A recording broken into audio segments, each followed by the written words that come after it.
everyone. Welcome to Little Steps Live. It's Monday morning, and today we have a very exciting topic and a very special guest. Today we're going to be talking all about boarding schools. And to talk about that, we've invited Daniel Zitu, who is the founder and director of Foundation Global Education. He's going to be answering all of our questions around boarding school, is it right for your kids, and various options, both in the region as well as globally as well. So without further ado, I want to ask Daniel, can you give us a little bit about yourself and maybe a little bit about your background and how you got into the education scene? Okay. Hi everyone, I'm Daniel, and I started off attending boarding schools myself. That's my first encounter with boarding schools. I went to the US, went to Los Angeles, in the boarding school called the Webb School of California. Back then it was still a boys' school, later on changed into a co-education school. After Webb, I went on to Cornell on the East Coast to pursue engineering. And afterwards, I went back to Hong Kong to work for a number of years. And then later on, at 2001, I founded a foundation to pursue education on my own. So it has been 16 years since I've been in the field as an education consultant. I'm like most of us here, I'm also a parent. I have 3 children. The oldest just turned 16, the middle one 13, and the youngest one 8. The first 2 are also studying at boarding schools. So today I'll be speaking from an alum point of view, someone who has experienced that, someone who has been working with boarding schools for the past 16 years, but I guess most important of all, just a parent sharing, from a parent to another parent. So we got all angles covered today. That's good. So one of the things that I think a lot of parents struggle with is basically, do I send my kid to boarding school? Mm-hmm. Some of them do have that experience like yourself, having gone to boarding schools, but others, it is quite a new experience. And sometimes it's just because they need to be looking at boarding school as an option for their specific child. So maybe if we could just talk a little bit about sending your child to boarding school. What is the typical age that you're finding that parents start looking towards boarding school options? Application process, I should say. Yes. In this world, there are many boarding schools of many different natures under different countries and their systems. So it varies. For America, most of the boarding schools would begin their boarding life when the students are at age 14. Okay. So we're talking about grade 9. So the US boarding high schools, grade 9, 10, 11, 12, so like 4 years. Now, we are living in Asia where the system, the education system, secondary school education system differs from country to country. So let's say in China, for example, or in Japan, right? The senior high school is only 3 years. In America, it's 4 years, grade 9, 10, 11, 12. And for England, it would be 5 years. So year 9, 10, 11, 12, and 13. Here, I'll explain a little bit the difference between US and UK, for these are the 2 major type of systems around in the world nowadays. The US, they go with grade, and the UK system goes by year. So the highest grade is grade 12. For the UK system, the highest year is year 13, and they are the same. So year 13 is equivalent to grade 12. So year 1 is equivalent to kindergarten, say for example. Very confusing.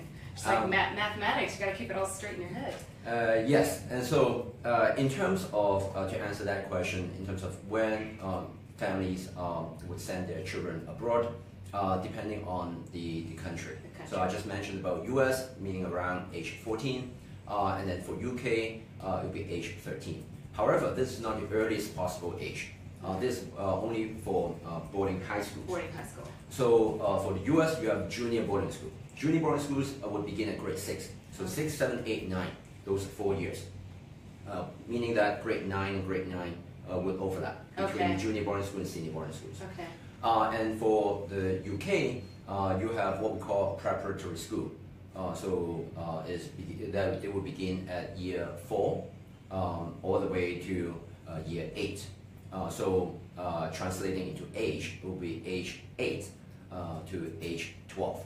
Okay. So it starts in the UK. It starts as young as 8 years old. Yes. Okay, got it. Okay. So in terms of the types of the reasons that parents come to you typically to kind of look at boarding school options, are you seeing more in that secondary kind of crowd, or is it more at the age 8, the junior group that you're working with here in Asia, in terms of ages? I would say, using our own experience over the years, I would say about 80 to 85% of the families coming to see us would be looking for high schools. High school. So it's either grade 9 to 12 or year 9 to year 13. Okay. That's sort of a range. But then there's an increasing number of families looking to send children abroad at a slightly younger age. So, U.S. junior boarding schools, as I said, we're looking to grade 6, which is equivalent to age 11. That sort of range. And UK, age 8 or age 9, equivalent to year 4, year 5. And then when parents come to you or to discuss boarding school options, do you find that is it the kid that's typically pushing the boarding school, or is it coming from the parent pushing, like, my child needs to go to boarding school? Is it? Do you find that there's? We see both. Okay. Also varies from culture to culture. Okay.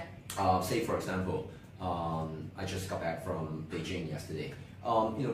Families from China, a lot of the drive would come from parents, but at the same time, students also are a main factor in wanting to go abroad. Right. So we see that our mainland students, Chinese students, are very motivated. Right.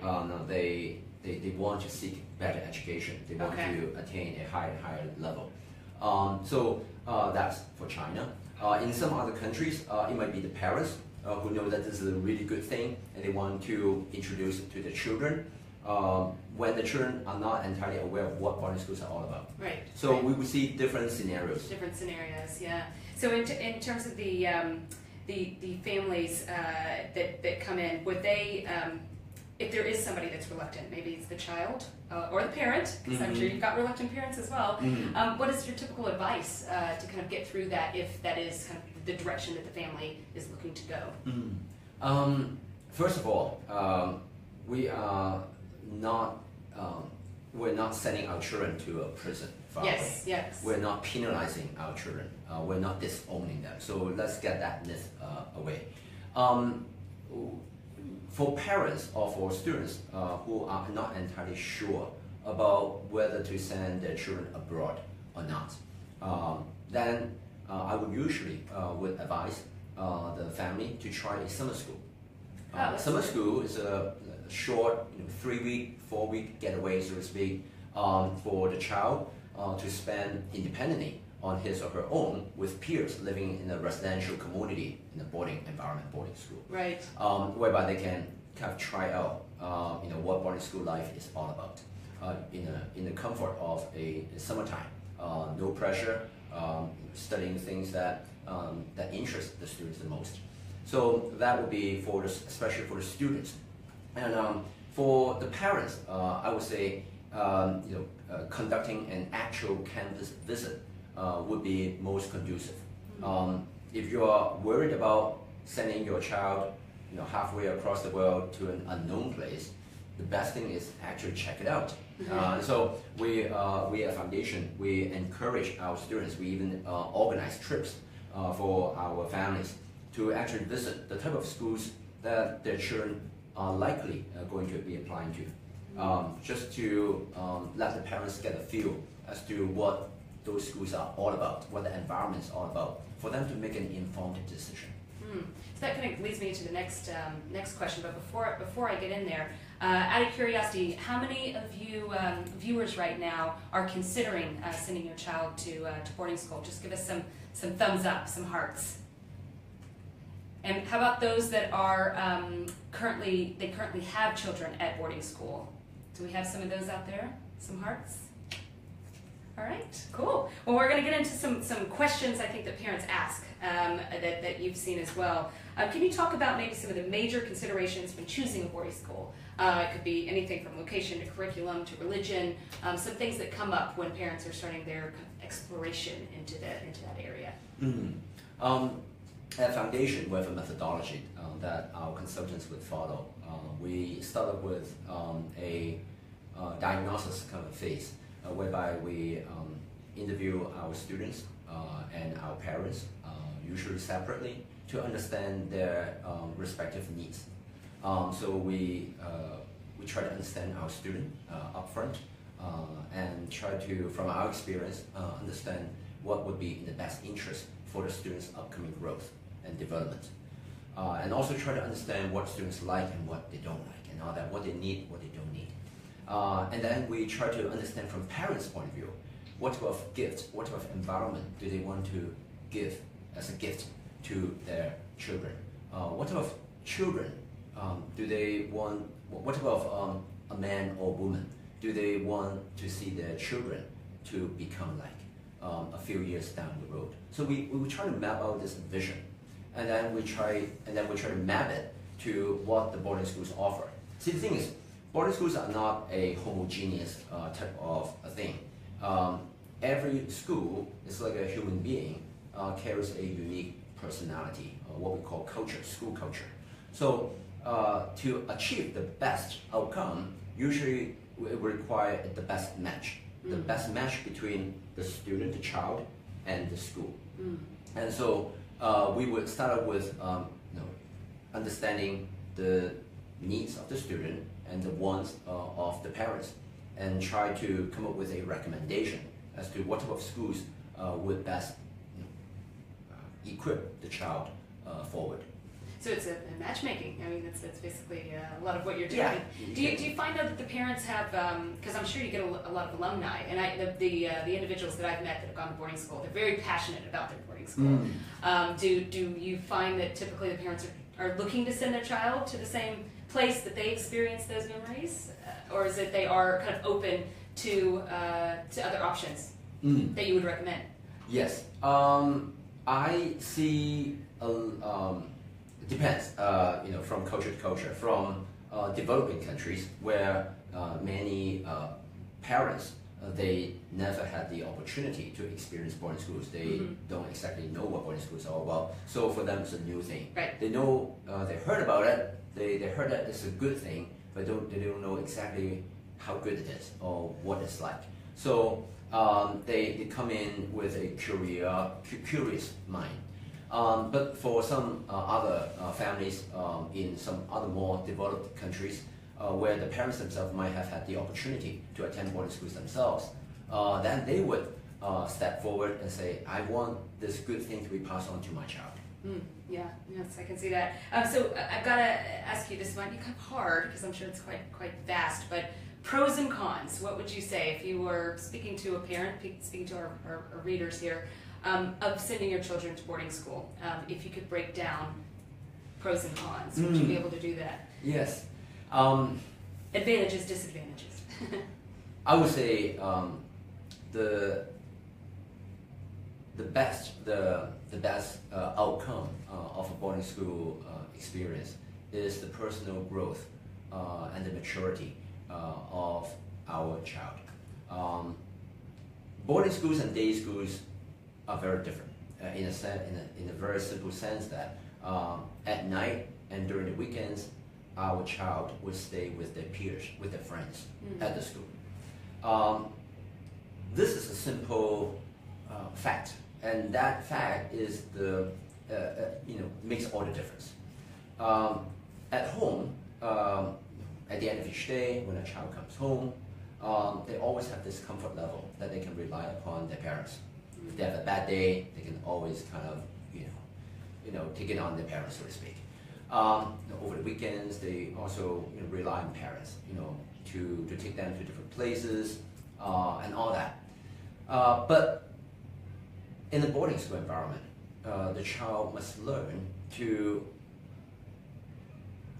understand that he's on his own or she's on her own, and that she needs to learn how to cope with the world around her.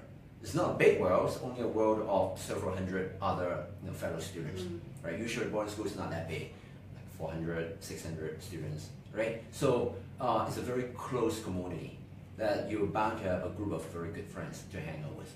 And so life at the boarding school would give a young teenager a lot of opportunity to learn how to deal with each other. And through dealing with each other is actually, it's like a mirror. See, all the peers surrounding you, they are like mirrors for the child to learn more about himself or herself. And this type of self-exploration and self-understanding would propel growth and maturity at a much faster speed than at ordinary, like a day school environment where the child would hang around parents after school and over the weekends.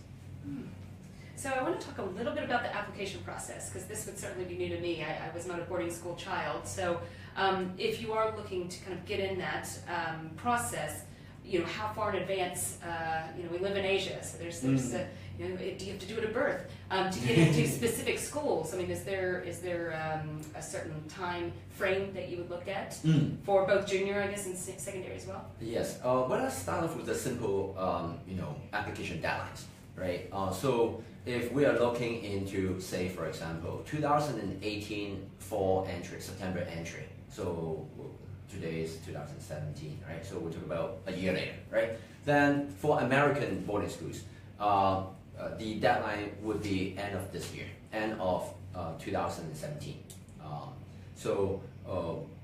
Usually when parents were to start thinking about it, they would be thinking about it somewhere around 9 to 12 months before the deadline. That would give them a lot of time to prepare. However, most cases, it doesn't happen that way. Usually, for example, the child, after they begin school in September, all of a sudden they notice, oh, a couple of my friends are gone. And where did they go? They went to boarding schools. It's pretty cool stuff. And then they will start talking to dad and mom and say, hey, I want to try out, I want to explore this idea as well. And so there are always, every year, a number of latecomers, whereby parents would begin their soul searching phase, school search phase, as late as September or October to meet the end of December deadline for entry of next September. Now that's the American setting. Now for the British schools, for example, they would tend to operate in a slightly earlier time frame. The assessment period can begin as early as the last academic year. So we're talking about maybe May or June. That's when parents would first conduct, the students would first conduct the interviews with the schools and having the assessment test. So for the American schools, the time frame is a little shorter. For the British schools, it's slightly longer, maybe somewhere around 18 months in advance. Okay. And then what about, you mentioned some of the half boarding or boarding options here in Asia. What's kind of the application process around those options? Now, I've been talking mainly about boarding schools in the US and right. the UK, which are most popular. Let's not forget that there are boarding schools all around the world. So there are boarding schools in Australia, New right. Zealand. There are boarding schools in Japan, in Korea, right? In China as well, in Hong Kong as well. And so the different boarding schools, they have a different set of deadlines. They operate independently, so that there's no kind of a uniform kind of application system, so to speak. But more or less, the application time frame is more or less the same. So we're looking into, for 2018 fall entry, we're looking to getting everything ready within the fall term of 2017. And sometimes the process should begin as early as the second term or the second half of the previous academic year. So like 6 months ago, okay. in March or April. Okay, so we've got some time to think about it in between there. In terms of the boarding school life, this is something that you'll be able to really talk about personally, and you've mentioned some of the aspects of being independent, having to figure things out yourself. But in terms of the typical boarding school day, could you maybe walk us through what that would look like? Okay, well, as you may imagine, usually students will wake up around 6:30, sometimes 7, depending on the school's schedule. Some schools will begin classes at 8:30, some 9, some even as early as 8. So students will wake up accordingly and then have their shower and all that, and then go straight to have their breakfast. And then many schools would begin the school day with a chapel talk or some sort of assembly. It's like a school gathering, whereby we hear some inspiring message from a faculty member or guest speaker, or it could be a school assembly where the headmaster or some faculty member would disseminate some important news, such as such an event happening at the end of today or tomorrow, etc. And then the school day will begin. As I said, 8:30, 9 o'clock, and then stretch all the way to 2, 2:30, 3 o'clock, that framework. Of course, you have breaks and you have lunch breaks as well. And after the academic day is over, then students can go back to their room, change their clothes, and get into what we call after-school activities. And usually, many US and UK boarding schools, the afternoon activities would involve sport, physical sport, such as soccer, basketball, American football, rugby, that sort of thing, swimming, cross country, all different types of team sports. However, there are also options for students who would prefer other areas of team activities, such as performing arts. So schools would offer musicals and plays during the fall term or spring term. Every year, many schools would offer 2 such events, and so that would offer opportunities for students who might not be as athletically inclined. They have an option to still engage in team activities, but on the performing arts side. Okay, and is it something, the after school, after the 3, 4 o'clock, is that something that is assumed that all children will be participating in those kind of things, or can you, if a child is just not interested in those kind of things, is it encouraged or is it required, I should say? Most of the boarding schools would have the after-school activities mandatory. Yeah. So that's the whole point of sending a child to boarding school, right? If you don't want to participate, then you must well go to a day school. Right. And then we would, after the after-school activity, then students would get back and have their dinner, and followed by study hall. So the study hall usually would stretch from 7 to 9, and then after 9 o'clock, then they have the social hour, and then maybe 10 o'clock, they have to be in their room and get ready for bed by, let's say, lights out at 10:30. So that would be their kind of Monday to Friday kind of routine. And then some schools will have Saturday morning class, so that would stretch, that would take place in Saturday morning. And then Saturday after, they may have sport competition with other schools. Oh, okay. And then Sunday, school-wide events. They might take the students different trips to different neighborhood, for hiking or for shopping mall, etc. Okay, sounds fun. Yes, boarding schools are very busy. But it seems like we've got a question coming in, so I want to check in on that. So we have a question from Benjamin. As a matchmaker of sorts between parents and schools, the core end product offering is ultimately offered by the school itself. So what would you say then is the unique selling proposition of a company such as Foundation? Is it the deep connections to schools, an understanding of customer needs, the students' needs, applications, advisory, or other advantages? Thank you. It's a good question, and that goes with why people such as ourselves, consultants, exist nowadays and not as much before. Because of the benefit of boarding schools, though there are more and more families applying to boarding schools nowadays, at least from Asia. We see that the domestic American market and the British market has been shrinking a little bit due to economic conditions. But in Asia, has been booming, has been expanding. So why is that? Is it just for additional options, like just having? First of all, in Asia, much of Asia has been influenced by the Chinese Confucius values, which place heavy emphasis on education. Right. And so, over the past 2 decades, while Asia has been booming itself, especially in China, many families have become able to afford boarding school tuition. And so the very first thing that parents want to spend is for their children. And other than immediate health or medical needs, it will be in education. That's a long-term strategic gift that they can provide for their children. So the long story short, the competition among applicants has been skyrocketing very much. And so us as consultants come into play. We offer several types of service for our families. The very first type is advisory, advising our families which country the child should be aiming at or they should be considering it. Leaving at what time, what stage should the child be leaving? Is it this year, next year, or 3-4 years down the road? What type of schools should the child be actually applying to? There are so many boarding schools. Just in the US alone, there are close to 300 boarding schools. So, and then let's not consider the much larger market for UK and many other countries as well. So how do we pick which school? As I mentioned, each school has a unique personality and culture.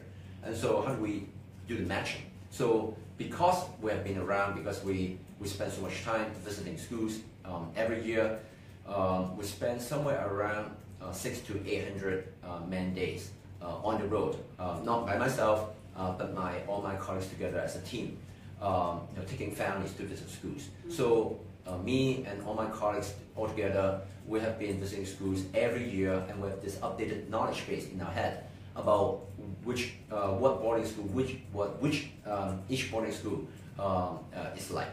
And so we offer this knowledge base to help match our students' needs to the schools. And then next would be knowing what schools to apply to is only the first step. The second step is much more important and practical, how to get there, how to get admitted. We all know, say, Harvard or Oxford, these are great universities, but how to get admitted in, right? So same thing with boarding schools. Nowadays, it is not unsurprising to see like 500 Chinese applicants applying towards a school with only 5 spots. So, I mean, how do we get our child to be admitted? So that's the key point. And so that leads to the second level of service that we offer. The first part being advisory, the second being training. So we offer training for our students. So what type of training do we offer? See, boarding schools are like employers. They place the most critical piece of their decision on interviews. Okay. So yeah, see, they would need, of course, school reports, and they need to know how you do academically. Some schools will also require entrance exams, while others standardized tests. But these academic assessment is simply the first step, stage 1. After you pass through the academics, then okay, you've proven yourself worthy of the school, worthy to be considered by the school. And then the school would start investing time and resource in the candidate, in the student. And the way they do that is to spend half an hour of the time talking to the student, one-on-one setting, like within this room, learning more about the child and to assess the fit between the child and the school. And so individual training is a key part of our corporate training for our student, and that's where many parents come to see us, is for that piece of individual training. And this is very important, especially for applying to boarding schools. Okay, lots to consider there. Thank you so much for your question there. It's Benjamin, right? Thank you. Wanted to get back onto the boarding school life. We talked a bit about it from the kids' point of view, but obviously you've got a lot of anxious parents out there worrying about their children or wondering what their children are up to. How would you say, how involved are parents in day-to-day, or what kind of feedback do you give to parents in terms of how often do they see their children, or kind of getting over some of those questions that they might have? Yes. As parents myself, I always wonder how my daughter or how my son has been doing at school. And boarding schools, regardless of which country we're talking about, have a fairly consistent practice of having their advisors, which take care of around 6 to 8 students constantly from year to year. And they usually would give fairly regular updates to the families. So we hear firsthand, usually from the advisors, from our child's advisors. And sometimes no news is good news. Yes. Of course, touch wood, if our child get into an accident, let's say over sport or anything, then the school will immediately contact the family right away, will not wait at all. So in terms of the family, parents staying informed, the school has a quite well built-in process. It's not like 20, 30 years ago where parents don't exactly know what's going on. Nowadays, information flow is a lot more convenient, a lot more efficient, and parents expect that from the schools, and the schools are responding. So that's one. The second, though, is thanks to modern technology like FaceTime and all that, parents themselves can have direct access to their children. That's the beauty of it. So you can talk to your child every morning, wake him up, wake her up, right? Or you can say good night to her, every night. It's doable nowadays. It's free. So students can have their mobile device with them, although those will be under controlled, so they can't play with the phone all the time. They have access to the phone during certain hours. So parents can have access to the children as frequently as daily.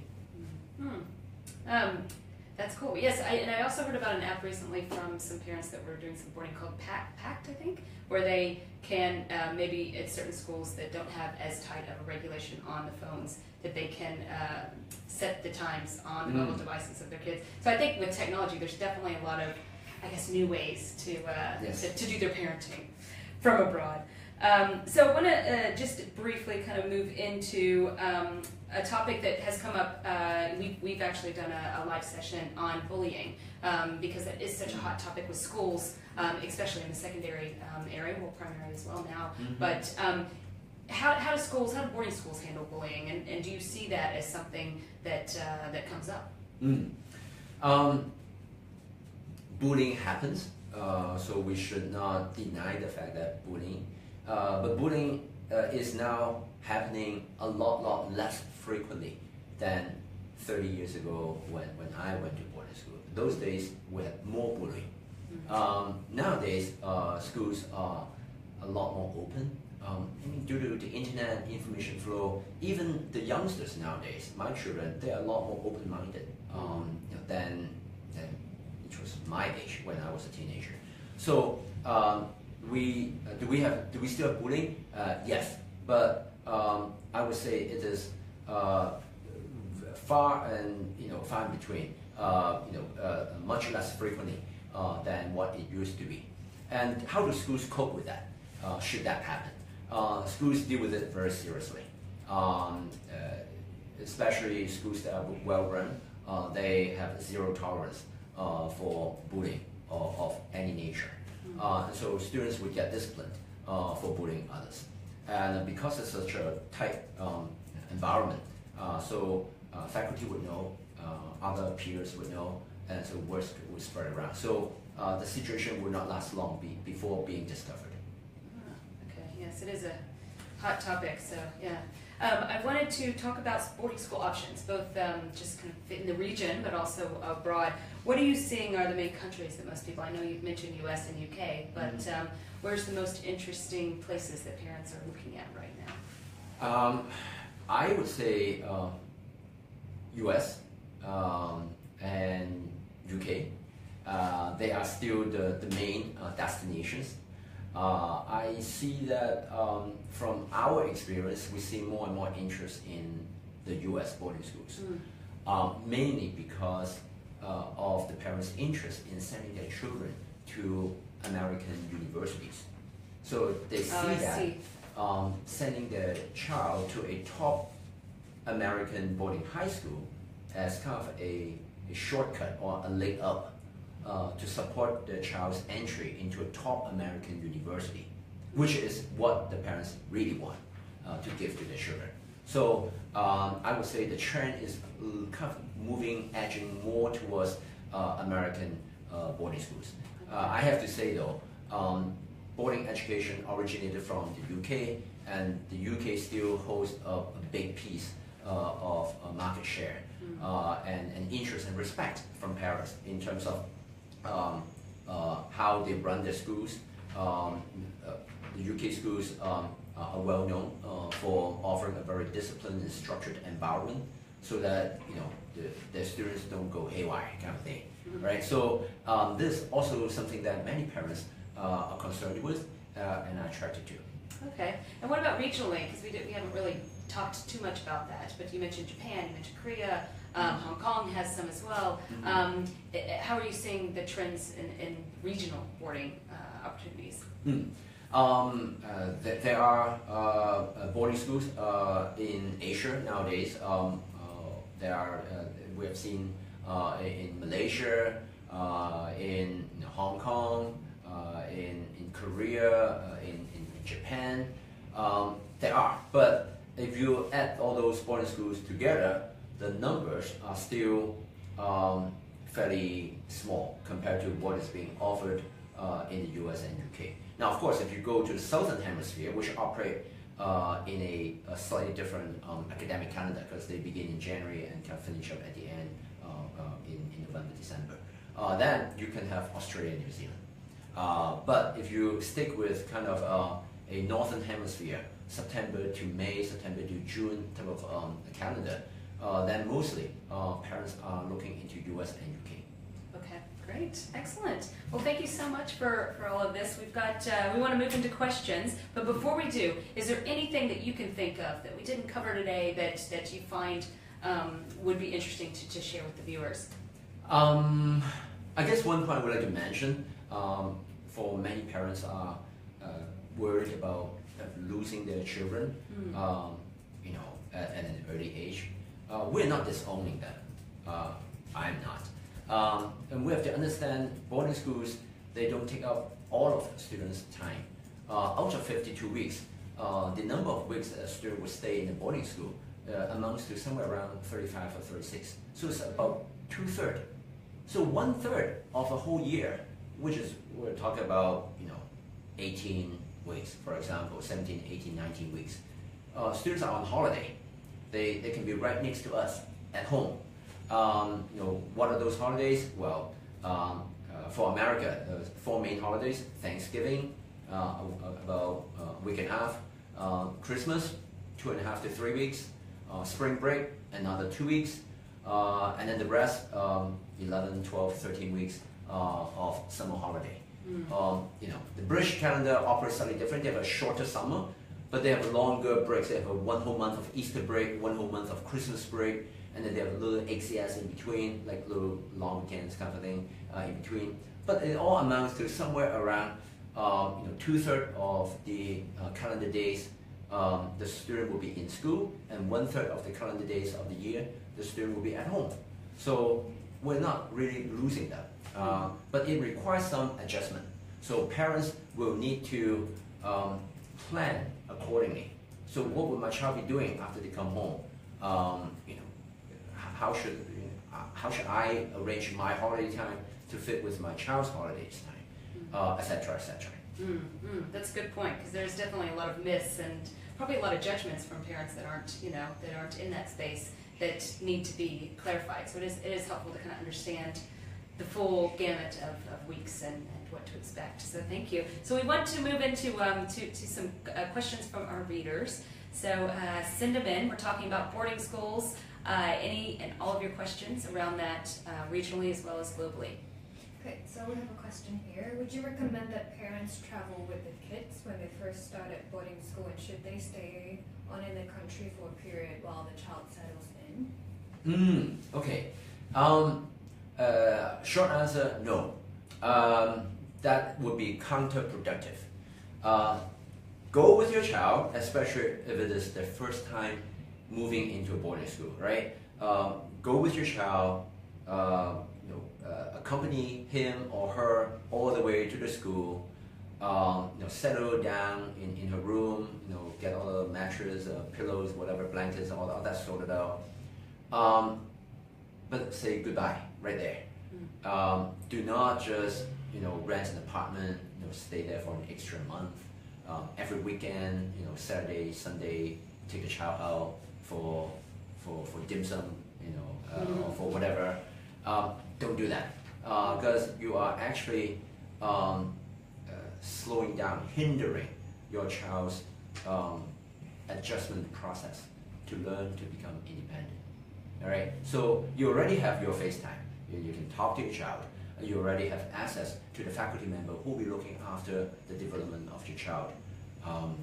And if you're not comfortable with that, then don't send them to a boarding school to begin with. But once you make that decision, just I entrust my child to the school's handling of him or her, then let your child kind of warm up, break into this new environment, especially if it's the first time.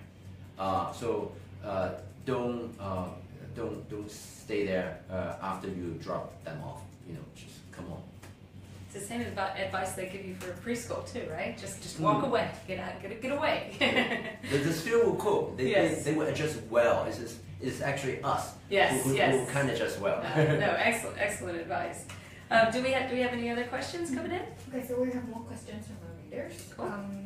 I have a child that tends to get in a lot of trouble, and we're considering boarding school as an option, but we are worried that about what the application officer might say. Are they open to taking in a bit more rowdier kids? Okay. First of all, boarding schools are not a corrective institutions. There are those, but those are really in the minority. Most of the boarding schools are there to help our child realize their potential even more, to become more independent, to become more confident, to become more sociable, to be more articulate, to be more prepared for the world. But then we also understand kids are kids, right? They all have their little history of rebellions, and we all have ourselves. And so it is up to the child how he or she would present himself or herself in front of the school. This is also where consultants such as us come into play, because we would teach and train our students in terms of how they should present themselves and their life history, and who they are. Because you only have a 30-minute window, you don't have 3 hours. So you have to be very concise, you have to be very to the point of how to let the other side, the interviewer, the admission officer, know about you, about the student, right, yourself. And so we would educate and train our students to present themselves accordingly, even for some blemishes that they may have in the past. There are always good things that can come out of negative experiences as well. So, can we take more questions? I think so. Okay, so I'm concerned with my child's boarding school's policies on things like mobile devices. Are you seeing this as an issue? You mentioned a little bit on that, didn't you? Mobile devices, schools, many of them, different schools will have different policies, but in general, schools do not want mobile devices to invade the culture of the school, of the boarding school. The whole point of the boarding school, is to encourage cross-communication, interaction among the students. Now, if everybody is just sticking to the phone and communicating with someone that are far away instead of right in front of them, that defeats the whole purpose of a boarding school. So schools, they allow the students to have mobile devices because we all understand we're in a new world now, and so we cannot escape from it. We have to learn how to cope with it and deal with it in a responsible and healthy manner. And so that's what schools are doing right now. They will allow you to own mobile devices, but there will be circumstances, situations during the day or in the evening where you can use them, and the other times you cannot use them. Good, excellent. Any other questions? Are we wrapped up for today? Well, huge thank you to Daniel from Foundation Global Education, answering all of our questions around boarding school. If you do have some more questions that we didn't cover today, feel free to just run them into the comments, and we'll liaise with Daniel on those and get your answers to you after the live video session. So thank you so much. You're most welcome. And tune in next week. We'll be live again on Monday with a more of a wellness spin at 10:30. So stay tuned for those details. Thank you again. Thank you.